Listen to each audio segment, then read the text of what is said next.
and welcome back to the most amazing channel on the internet. I am your host, Rebecca Felgate, and today we are getting into those aliens once again as we talk the top 10 scary alien encounters reported by the military. So a little known fact, I'm actually leaving the channel soon, so it may be my last chance to do this for you, so I'm gonna do it right, okay? Are you ready? Aliens, aliens, aliens, aliens, aliens, aliens, they come from space, they say hi, let's fly with the aliens. Aliens, aliens, aliens, see you with me now, aliens, aliens, aliens. Thank you for being our friends and not vaporizing us with your lasers. Thank you.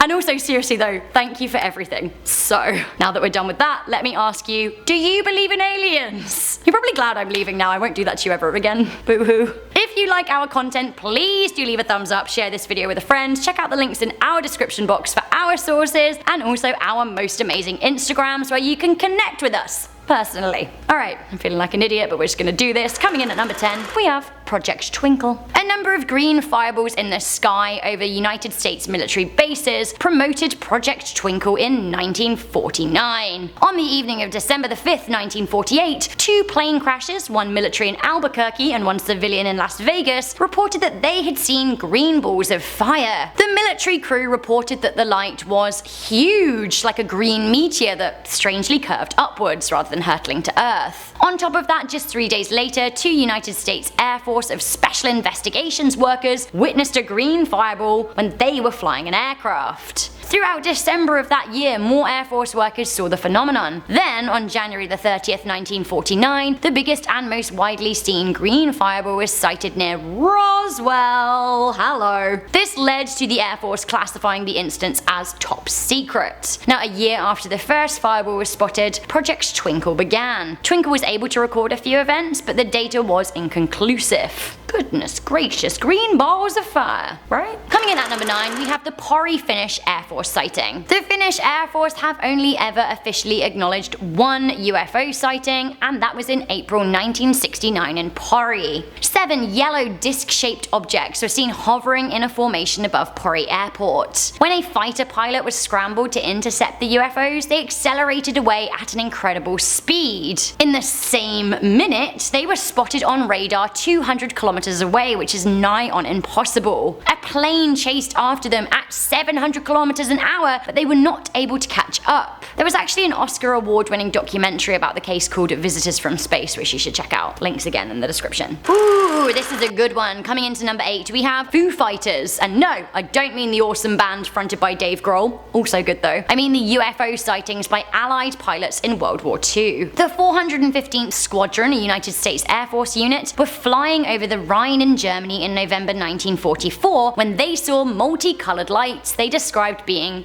like Christmas lights, but in the sky. The objects flew alongside their aircraft at 200 miles per hour. They were described as being red, orange, green, and white. They appeared singularly, but sometimes they would appear in formations of 10. It was also said that they could outmaneuver the airplanes they were flying against. The squadron then called it in. Historian Richard Zybart said, "The pilots were very professional. They gave the report, they talked about the lights, but they didn't speculate about them." Foo Fighters were also seen by the 8th Air Force of the United Kingdom over Belgium, and again by the United States Air Forces in the South Pacific by the military in the 1960s. At the time, there were theories that actually they were a secret Nazi weapon, or indeed aliens. To this day, we don't know who or what the Foo Fighters were. All my life I've been searching for something, something never comes, never leads to aliens. I think that's what Dave Grohl was trying to tell us. Coming into number 7, we have ghost rockets. Swedish military defense were on high alert when they spotted rockets in February 1946, some 5 months after the First World War informally ended. About 2,000 sightings were logged between May and December 1946 by military personnel, but just 200 were recorded on radar. The Swedish army released a photograph of one of the rockets, which is still an unsolved mystery to this day. No targets were ever reported to have been struck, but at the time, it was thought that they were long-range test missiles from the Soviets. This was largely rejected though because fragments were never officially found. Reports were made of objects crashing into lakes. A witness even saw a grey rocket fall into Lake Kolmarv in June of 1946. The Swedish military underwent several dive missions in a number of lakes to try and even look for these ghost missiles, but they found nothing other than, I guess, like craters and slightly disturbed aquatic life. The military opinion from both Sweden and the United States was not officially decided upon, but a declassified document from the time suggests that some were convinced that they were alien flying saucers. By 1947, the ghost rockets had stopped, so what were they? War nerves or aliens? You decide at number 6. We have the infamous Battle of Los Angeles. Between February the 24th and 25th, 1942, just a few months after Pearl Harbor, a large number of flared and bright lights were reported near defense stations in LA. It seems that naval intelligence on the Californian coast warned of a potential attack that evening, and military radar suggested that there was indeed enemy contact. People were freaked out, the city was blackened and air raid sirens sounded. Strange lights were spotted in the sky over Santa Monica, leading to troops firing machine guns into the sky. One coastal artilleryman claimed to have seen 6 planes, but after 1,400 rounds of anti-aircraft ammunition fired into the sky, nothing was ever shot down. There was no attack, or was there? Secretary of War Henry Stimson echoed army brass in saying that at least 15 planes had buzzed into this city. Some people concluded that it was psychological warfare on the part of the Japanese. Others straight up believed that it was aliens. Those pesky aliens. We have viral aliens up next at number 5. We have the USS NIMITZ incident. Objects were detected in restricted military training airspaces in November 2004, and video was subsequently released of a Navy fighter jet interception of a UFO over the Pacific Ocean. The footage was leaked to the press in 2017 and quickly went viral, but many were quick to claim that it just wasn't authentic. However, just a couple of days ago, as of the scripting of this video in 2019, the United States Navy have actually confirmed that the video is authentic and does include unidentified flying objects. The Navy is trying to update their protocol for pilots reporting UFOs in order to reduce the stigma. We still have absolutely no idea what the UFO was. Coming into number 4, we have 2014 to 2015. Get ready, because this is heavy. An article in Rolling Stone magazine claimed that the United States Navy had reported UFOs on a near daily basis between Virginia and Florida in 2014 and 2015. This also seemed to be confirmed by the New York Times. Now, the sightings began in the summer of 2014 when Navy pilots reported UFOs 30,000 feet into the sky, reaching hypersonic speeds as they were conducting training maneuvers below. According to Lieutenant Danny Acoin, the objects had no distinct wing, no distinct tail, no distinct exhaust pipe. He continued by saying it seemed as if the objects were aware of their presence because they would actively move around them.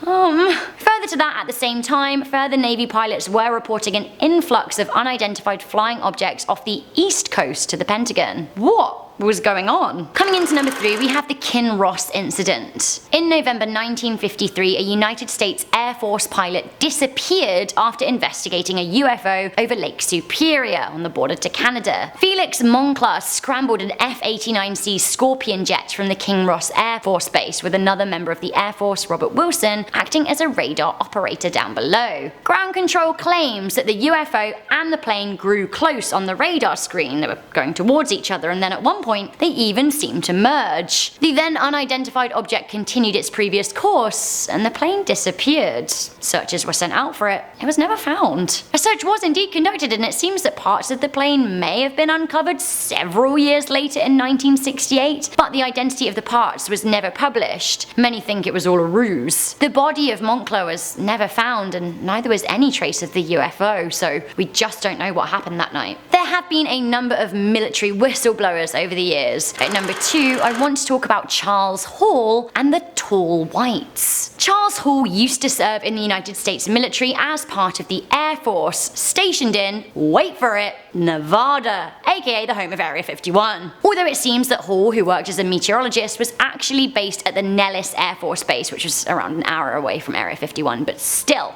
Hall claims that back in the 1960s, the Air Force were actually actually in cahoots with aliens. He said that the United States military exchanged technology with quote-unquote tall whites, a blonde-haired human-like race of aliens. Hall continued by saying that there was a hangar at the base. Now I quote, "A ship would come into the side of the mountain on the nights of a full moon." I mean, what? Hall also claimed that aliens would travel with CIA agents to Las Vegas casinos for entertainment. Rightio then. That actually does go hand in hand with a lot of other alien conspiracy theories out there though. A lot of people do think that the government have been working with aliens for a long time. I honestly don't know what to say about the Las Vegas bit though. Even crazier at number 1, this comes from Canada's former defense minister Paul Hellyer, so how can we argue? This is crazy, hold on to your hats because if not, they're getting blown away. Paul Hellyer used to hold one of the top jobs in Canada. He's an engineer with a long career in politics and military logistics. The man claims to have helped found the International UFO Landing Pad in Alberta. In 2005, he claimed to have seen UFO for himself, and in 2014, he confirmed the existence of tall whites.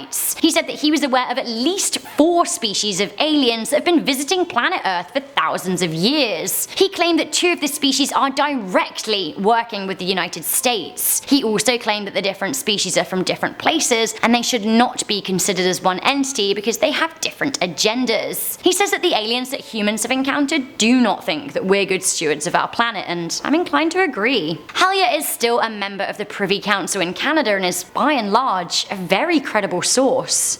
Okay, so that was that. Which of these scared you the most? Do let me know in the comment section down below. Before I go, I'm just going to read some quick comments from the scary robots you won't believe exist, but shocker, they do. Rea Kariz said, "Be careful what you write, robots are watching you." Do you know what, Rea? I have long suspected this, so la. Lindsay Miller said, "I love Most Amazing Top 10, especially when Rebecca or Eamon are in it. Whenever I get a notification, I immediately open my phone and I watch them. I love you guys so much." Thank you, Lindsay, thank you, and if you guys don't have notifications turned on yet, then now's your chance to do so. We like Lindsay, be like Lindsay. Alright, that was a long video. Thank you guys so much for watching. Thank you in advance for leaving a thumbs up. I know you've done it. Thank you, you beautiful people. I'm your host, Rebecca Felgate. I'll keep seeing you for a week or so more. Love you lots. See you soon. Bye.